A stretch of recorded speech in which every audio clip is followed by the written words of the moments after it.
আবার সরকার কিছু কিছু মন্ত্রী বসাইছে, কয় প্রাইমারি স্কুলে ধর্মীয় শিক্ষক নিয়োগ দেওয়া হবে কওমি মাদ্রাসা থেকে, তাদের এলেম খুব বালা। এটা কি বৈষম্য না? আর কথা বৈষম্য কিনা বলেন? আর এই কথা কন্যা কি লেগা? আপনার দল হলে কি হয়েছে? আপনি তো সবার উদ্দেশ্যে রাজনীতি করবেন, যে বলে তারে কইতেইব। এই দেশের ভিতরে সত্যিকার ইসলাম, সত্যিকার ধর্ম শিক্ষা, সত্যিকার ভক্তিমূলক শিক্ষা, সত্যিকার প্রেমের শিক্ষা হাকিকতেই আলিয়া মাদ্রাসায় দেওয়া হয়। এখন ওই মাদ্রাসার ভিতরে কিছু আবিজ ঢুকছে, নিবন্ধন আইছে, এখন আর আকিদা যাচাই বাছার সুযোগ নাই।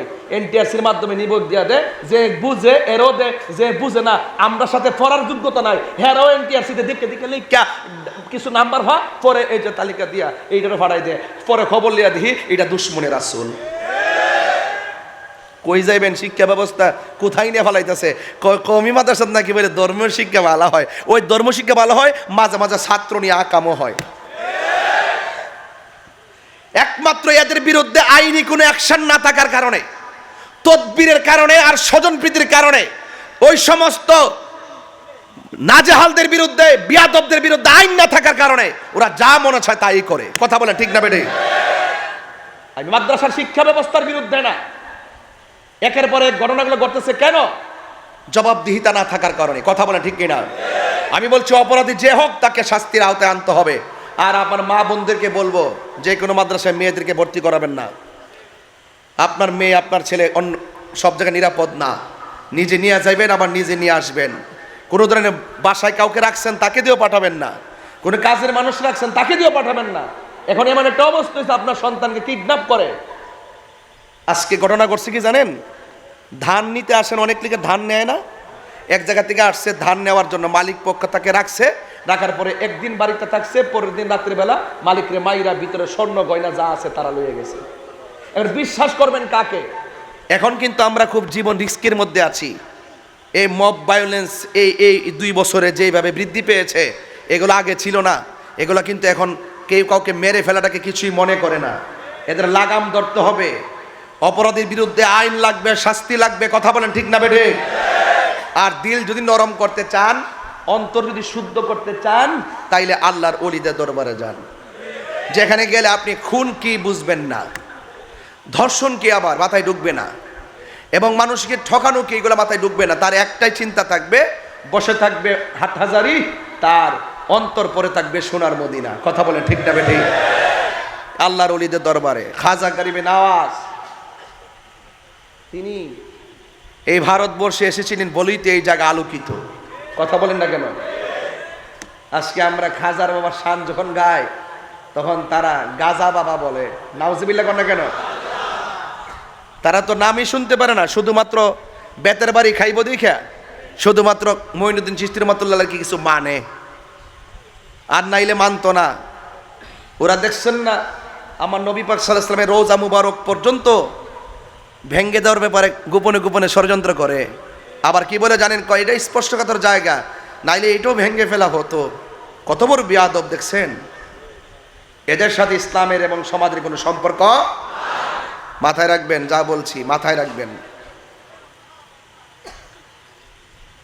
এখন হুজুররা ঘুমাই গেছে গা, চেয়ার পাইছে না, বেহেশতের টিকিট বেচছে মোটামুটি একবারে শুদ্ধ হয়ে গেছে গা।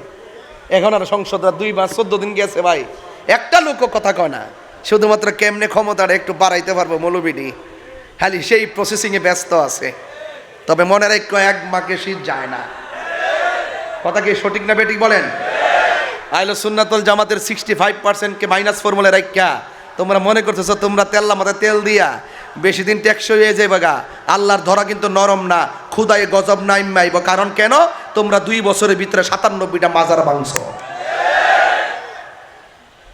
আল্লাহর গজব আসবে। মানে আদালি ওয়ালিয়ান ফাকাদ আযানতুহু বিল হারবে, যারা ওলি আল্লাহর বিরুদ্ধে অবস্থান নেয় তাদের উপরে খুদাই গজব পড়ে।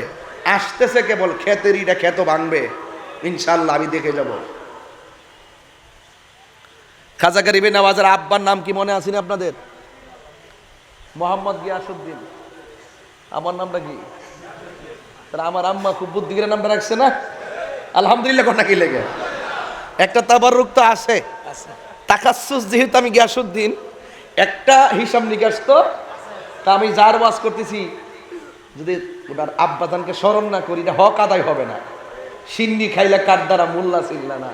হ্যাঁ, গাছের গোড়ায় আপনি আপনি সন্তান এলএলবি পাস করতে পারেন, আপনি আইনজীবী হতে পারেন, আপনার বাবা কৃষক হতে পারে, কিন্তু আপনার কাছে আপনার বাবা অনেক সম্মানী। কথা বলে ঠিক না বেটা?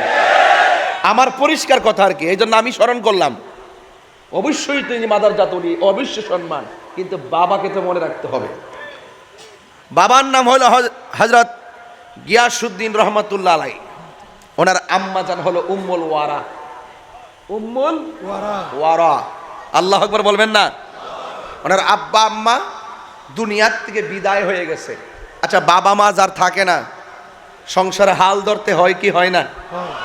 যত কিছু আমরা যেভাবে আগে ঘুরছি, মনে মনে ভাবছি যে আব্বা বাজার করে নিয়ে আসবো, আমাদের টেনশন। আর বাবা যখন চলে যায় তখন মনে মনে ভাবতেছি, আরে ঘরে বলি যে কি কি নাই একটা তালিকা লিখে দাও। এত বড় তালিকা লিখে দেয়, দোকান থেকে যাইয়া বস্তা বইরা আইন না। যখন একদিন আনি তখনই ক্লান্ত হয়ে যায়, পরের দিন একটা ছেলে ভাড়াই দেই, আরেকদিন দোকানদারে ফোন দিয়া যায়, আরেকজনকে পাঠায়। আর আমার বাপে তো এগুলা প্রতিদিন হাতে কইরা গেছে।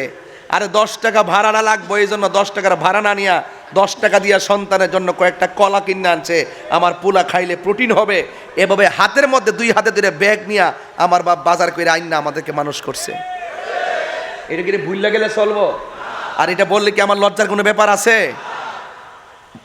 মা কি জিনিস? মা কইছে ফুত তোর আব্বা তো খাইছে না, তোর আব্বারে লইয়া খামো। অথচ পুতাইত্রে পেট ভইরা ভাত খাওয়াইছে, ছেলে মেয়েগুলাকে পেট ভইরা ভাত খাওয়াইছে। খবর নিয়ে দেখলাম পাতিলের ভিতরে আর খাবার। এটার নাম মা বাপ। এই জন্য আমি মা বাপকে স্মরণ করলাম। আলহামদুলিল্লাহ জোরে বল।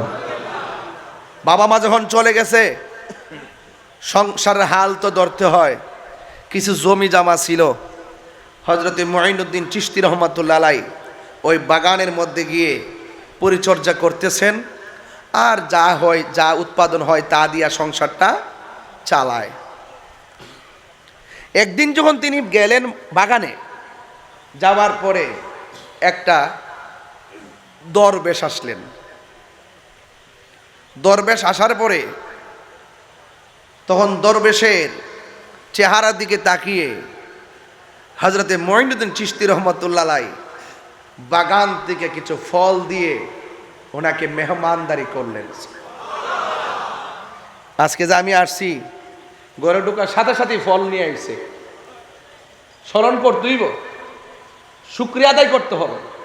আর বিশ্বাস করেন কিনা জানি না, বললে তোর অসুবিধা নাই। এতগুলা ফল টল খাওয়ায় যখন খাবার রুমে নিছে, যাইয়া দিয়ে এত বড় খাসি, পুরাটা একদম মনে হয়েছে যে আমি